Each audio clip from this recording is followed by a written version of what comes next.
Hello বন্ধুরা, আপনাদের স্বাগত বিশ্বজিৎ ফানি ভিডিও চ্যানেলে।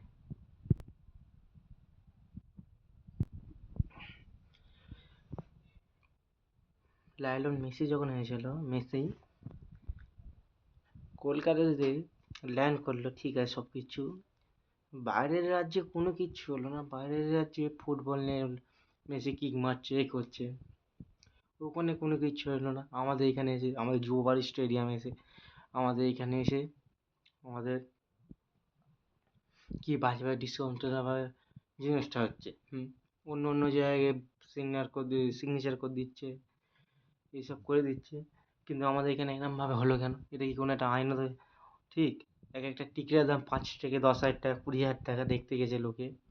একটা কোনো আইনত আছে এদের? আমি বুঝতে পারছি না, এটা কোনো সেন্স আছে?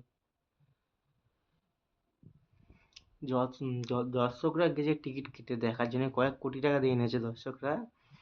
দর্শকরা চান্স পায় না। অন্য অন্য রাজ্যে, ব্যাঙ্গালোর, মুম্বাই ব্যাঙ্গালোর, এদিকে আসামে ফুটবলে কিক মারছে, কথা বলছে। যত কিছু কলকাতা নামে দোষ দিলে হয়ে যাবে?